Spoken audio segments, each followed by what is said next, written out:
Welcome to my channel study with Anukirti. आप सभी के लिए मैं लेके आई हूँ 3 जनवरी के most important top most current affair जो कि आपके आने वाले एग्जाम्स के लिए बहुत ही ज़्यादा हेल्पफुल होंगे, जो कि आपको स्टैटिक जीके में भी आपको बहुत हेल्प करेंगे। और इनसे जुड़े जितने भी आपके ऑब्जेक्टिव क्वेश्चंस बनेंगे उनको भी आज हम देखेंगे।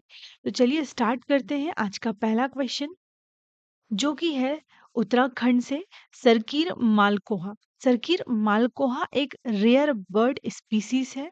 ये कोयल का ही एक प्रकार है। आप यहाँ पर अगर ये पिक्चर देखेंगे तो आप समझ पाएंगे कि दिस इज सरकीर मालकोहा, एक बर्ड स्पीसीज है जो कि आपका कहाँ पाई गई है, उत्तरकाशी डिस्ट्रिक्ट ऑफ उत्तराखंड में। उत्तराखंड के उत्तरकाशी डिस्ट्रिक्ट में इसको पाया गया है।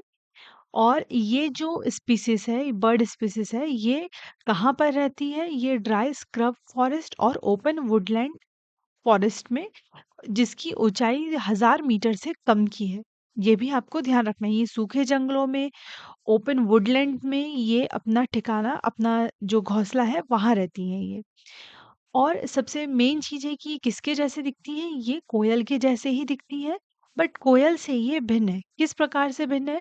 कोयल दूसरों के घोंसले में जाके अंडे देती है, बट जो सरकीर मालकोहा है, ये अपने ही घोंसले में एग देता है। ये भी आपको ध्यान रखना है। अब ये कैसे डिफरेंट है? इसकी जो चोंच है वो कर्व्ड है और लाल कलर की है विथ येलो टिप। आप यहाँ पर देख पा रहे हैं, दिस इज सरकीर मालकोहा। आप ये यहाँ पर देख पा रहे हैं इसकी बीक को, ये टिप में इसके येलो है और ये रेड कलर की है। अब जानते हैं उत्तराखंड के बारे में कुछ इंपॉर्टेंट फैक्ट्स जो कि आपको पूछा जा सकता है। उत्तराखंड में हाल ही में जो लक्ष्मण झूला था, उसको किससे रिप्लेस कर दिया गया है? उसको बजरंग सेतु से रिप्लेस किया गया है। और ये सेतु, बजरंग सेतु क्यों बनाया गया है? For greater safety, better traffic flow and major boost to tourism. और जो बजरंग सेतु है, ये इंडिया का पहला केबल सस्पेंशन ब्रिज है। ये भी आपको ध्यान रखना है, विद ग्लास वॉकवेज, जिसके नीचे शीशा लगे हुए हैं। तो इंडिया का पहला केबल सस्पेंशन ब्रिज भी कहाँ पर है? उत्तराखंड में है, जिसका नाम क्या है? बजरंग सेतु। और इसको किससे रिप्लेस किया गया? इसको लक्ष्मण झूले से रिप्लेस किया गया है। अब बात करते हैं उत्तराखंड के करंट चीफ मिनिस्टर जो कि हैं श्री पुष्कर सिंह धामी। ये भी आपको नाम को याद रखना है।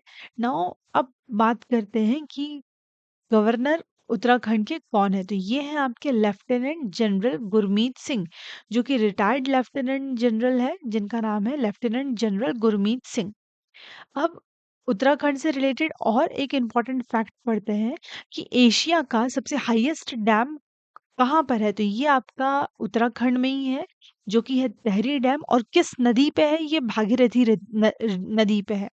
ये क्वेश्चन मोस्ट कॉमन क्वेश्चन है जो कि आपके कॉम्पिटिटिव एग्जाम्स में पूछा जाता है। तो तहरी डैम कहाँ पर है? तो तहरी डैम उत्तराखंड में है। और किस नदी पे तहरी डैम को बनाया गया है? वो है आपका भागीरथी नदी। अब बात करते हैं उत्तराखंड में 6 नेशनल पार्क्स हैं, जो कि आपको याद रखना है। एक है Nanda Devi national park, Jim Corbett national park, valley of flower national park, Rajaji national park, Gangotri national park और Govind Pashu Vihar national park. Nanda Devi, Jim Corbett, valley of flower national park, Rajaji national park, Gangotri and Govind Pashu Vihar, ये नाम आपको ध्यान रखने हैं। चलिए बढ़ते हैं इससे जुड़े कुछ इंपॉर्टेंट क्वेश्चंस की तरफ, जो कि आपके एग्जाम्स में इस तरह के क्वेश्चन आपको पूछे जाएंगे। पहला क्वेश्चन है, the rare sirkeer malkoha was recorded for the first time in which district of Uttarakhand? कहाँ पर उत्तराखंड के डिस्ट्रिक्ट में पाया गया है? ये है आपका उत्तरकाशी। चाकोकुआ लेस्छन उल्तई, ये इसका साइंटिफिक नेम है। ये भी आपको ध्यान रखना है। चलिए बढ़ते हैं नेक्स्ट क्वेश्चन की ओर। Sirkeer malkoha is typically found in which type of habitat? ये कहाँ पर रहती है? तो ये आपका dry scrub forest and open woodland में रहते हैं। ये भी आपको ध्यान रखना है।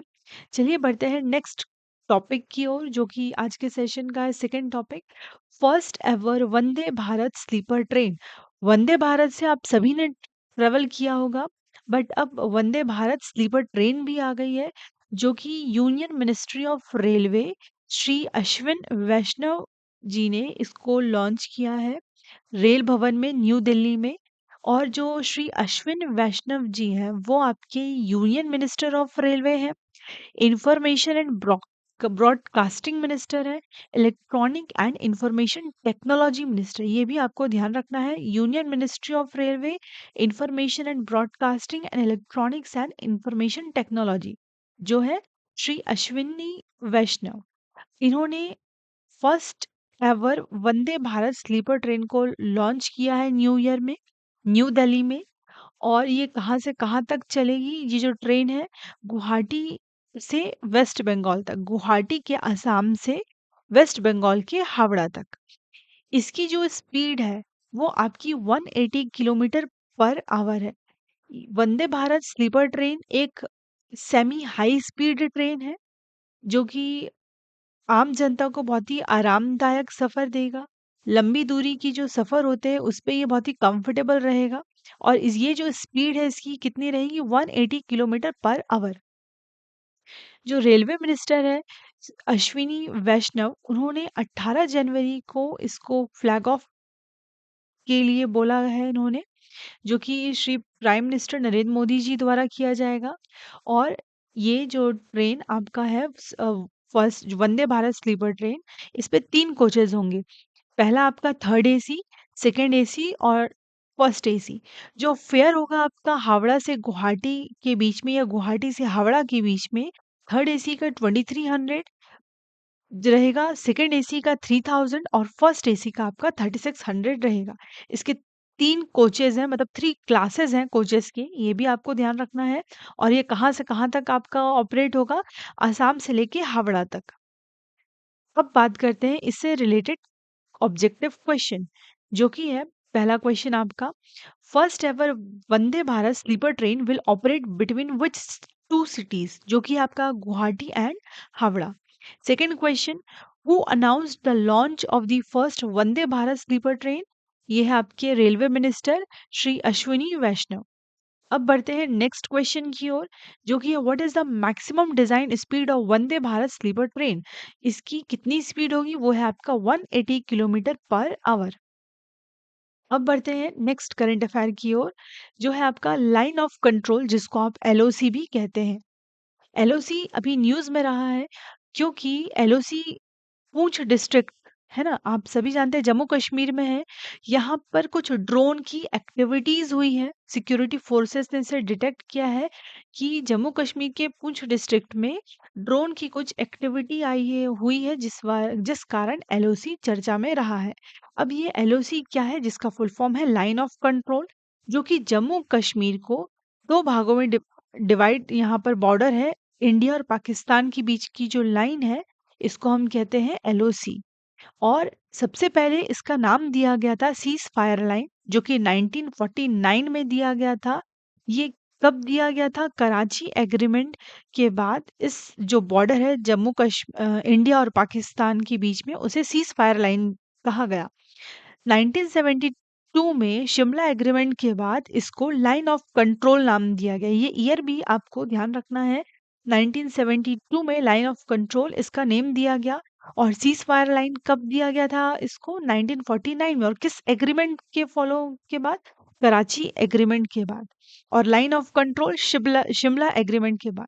अब देखते हैं इससे जुड़े कुछ ऑब्जेक्टिव क्वेश्चंस, जो कि पहला क्वेश्चन है आपका, the line of control separate which regions? तो ये है आपका India and Pakistan. Second question है, the ceasefire line was renamed the line of control after which agreement? Ceasefire line का नाम किस एग्रीमेंट के बाद दिया गया था? वो है आपका शिमला एग्रीमेंट इन 1972, अभी जस्ट हमने डिस्कस किया। अब बढ़ते हैं नेक्स्ट करंट अफेयर की ओर, जो कि आपका voice over wifi services. Voice over wifi services कौन लॉन्च किया है? इसको लॉन्च किया है बीएसएनएल ने। बीएसएनएल ने एक सर्विस लॉन्च किया है जिसका नाम है वॉइस ओवर वाईफाई। पूरे इंडिया में इसको लॉन्च किया गया है। बेसिकली ये वाईफाई के थ्रू कॉल्स और मैसेजेस हम एक जगह से दूसरी जगह भेज सकते हैं। अगर कहीं पर रूरल एरियाज में खासकर, जो कि इंडोर एनवायरनमेंट है जहाँ पर नेटवर्क बहुत ही ज़्यादा वीक है, वहाँ पर हम वॉइस ओवर वाईफ़ाई सर्विसेज़ का यूज़ कर सकते हैं। यहाँ पर हमें किसी सिग्नल नहीं भी है तो भी हम यहाँ से एक जगह से दूसरी जगह हम मैसेजेस या कॉल्स कर सकते हैं। अब ये किस टेक्नोलॉजी का यूज़ करके बना है? तो ये बना है यूजिंग आईएमएस, जिसका फुल फॉर्म होता है आईपी मल्टीमीडिया सबसिस्टम, है ना? जिस पे आप सेम मोबाइल नंबर से फ़ोन डायल कर सकते हो विदाउट किसी भी थर्ड पार्टी ऐप के। आपको किसी ऐप को डाउनलोड करने की ज़रूरत नहीं है ना? अब बात कर रहे हैं कि ये कहाँ पर यूज़फुल है, तो ये आपका रूरल और इंडोर एनवायरनमेंट के लिए, जहाँ पर नेटवर्क बहुत ही ज़्यादा कमज़ोर होता है, वहाँ पर आप बीएसएनएल का वॉइस ओवर वाईफ़ाई सर्विसेज़ को यूज़ कर सकते हैं। इससे बहुत ही क्लियर और स्टेबल वॉइस कॉल आप कर सकते हैं। अब देखते हैं इससे जुड़े कुछ objective questions. Which organisation has launched voice over wifi services nation wide? जो कि है बीएसएनएल। बीएसएनएल ने वॉइस ओवर वाईफाई सर्विसेज को लॉन्च किया। Second question, what does VO wifi primarily enable? ये क्या काम करता है? तो बेसिकली ये कॉल्स और मैसेजेस हम इसको भेज सकते हैं वाईफाई के थ्रू। हम कॉल्स और मैसेजेस को एक जगह से दूसरी जगह सेंड कर सकते हैं। अब देखते हैं नेक्स्ट क्वेश्चन, जो कि है third question. VO wifi work using which core network technology? ये किस नेटवर्क टेक्नोलॉजी का यूज करके बना है? अभी हमने डिस्कस किया आईएमएस, जिसका फुल फॉर्म होता है आईपी मल्टीमीडिया सबसिस्टम। अब बात कर रहे हैं नेक्स्ट क्वेश्चन की, that is question number 4। Which of the following is not required to the BSNL VO wifi? यहाँ पर किस सिस्टम की हमें रिक्वायरमेंट नहीं है? वाईफाई कनेक्शन तो चाहिए ही, आईएमएस टेक्नोलॉजी का यूज हुआ है, मोबाइल फोन भी चाहिए, बट हमें third party calling app download करने की जरूरत नहीं है। इसके बिना भी हम वाईफाई के थ्रू कॉल्स और मैसेजेस एक जगह से दूसरी जगह कर सकते हैं। अब बात करते हैं नेक्स्ट करंट अफेयर की, जो कि है बुल्गारिया से। बुल्गारिया ने यूरो को एज अ करेंसी अडॉप्ट कर लिया है, ले लिया है। बुल्गारिया एक कंट्री है जो कि अब यूरो जोन में आ गया है। Euro zone basically European Union की कुछ मेंबर्स हैं जिन्होंने यूरो को officially as a currency adopt किया है, और बुल्गारिया भी अब उस पे यूरो जोन में शामिल हो चुका है। उसने ऑफिशियली अपना करेंसी यूरो को बना लिया है। यूरो एक करेंसी होती है।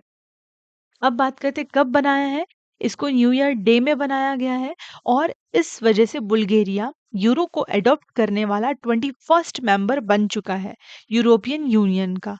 अब बुल्गारिया में इससे पहले बुल्गारियन लेव चलता था, जो कि 1881 से ये करेंसी चल रही थी, और इसको इन्होंने कहा है कि जनवरी तक यूरो के साथ साथ बुल्गारियन लेव को भी ये सर्कुलेट करेंगे, ताकि स्मूथ ट्रांजिशन हो सके। बट 1 फरवरी 2026 से पूरी तरह से बुल्गारिया में यूरो करेंसी का यूज होगा। अब जो बुल्गारिया है वो यूरोपियन यूनियन का मेंबर है। कब से मेंबर है?